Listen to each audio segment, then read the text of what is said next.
politics. Well, police have raised concerns about enforcing the lockdown under the new eased restrictions.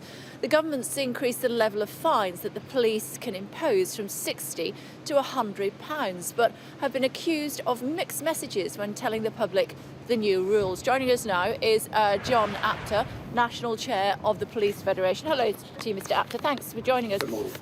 Just looking at what you said on Twitter last night, you tweeted to say that the policing this crisis has been a challenge. It looks like it's going to get harder. In what way? Good morning, Kate. It's about the lack of clarity, and certainly over the past week to 10 days, we have had mixed messages.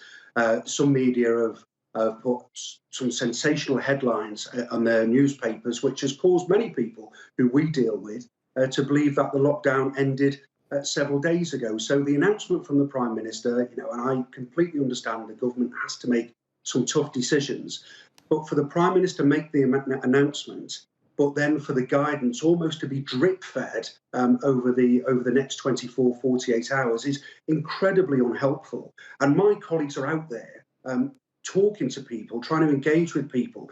And unfortunately, we hear many people say, well, it's about using common sense. Some of the people that we deal with don't have common sense. They certainly don't use common sense. We've seen that during this lockdown. So we need crystal clear guidance from the government as to what the public should be doing, but also my colleagues, because policing is tough enough. It's been made even more difficult. I'm sure that's true. I mean, I was looking at the health protection regulations last night about what governs social distancing or not, and I couldn't see in there that it talked about social distancing rules, this 2-metre rule at all, and yet you're being asked to increase the fines for social distancing. Can you explain that to me? Well, I can't, because I've not been given any information. I mean, certainly as I read it from what the Prime Minister has said, is that the rules are being relaxed, so people can go out within the family household on a unchallenged basis. They can go out further and they can drive more places.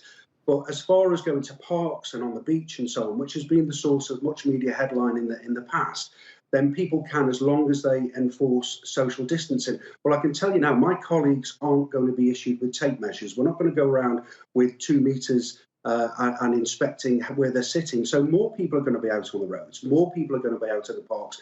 And if that's what the science says is safe, then fine. And I think policing will have to take a step back, because much of what has been explained to me over the last 24 hours, and certainly what I'm seeing in the media, means that policing this crisis is almost impossible. It's more about, as we know in this country, policing by consent. So it's more about giving advice, I'm guessing. Handing out fines is just not really going to work, is it? No, and I think the model of policing that we hold so dear is something that we've held on to over these past several weeks. It is about policing with consent, and the enforcement side, issuing the fines, is a last resort. But to increase the level of fine, I need to understand why we're doing that, because when you increase the level of fine, that could cause greater conflict with the people that you're dealing with. So we need the guidance. We need complete, crystal clear guidance, because if not, it will cause significant issues for my colleagues. And obviously, we have to touch on the devolution issue, which has caused even greater problems for my colleagues who work in Wales and Scotland, who police the border area. That's raised a whole host of issues on their own.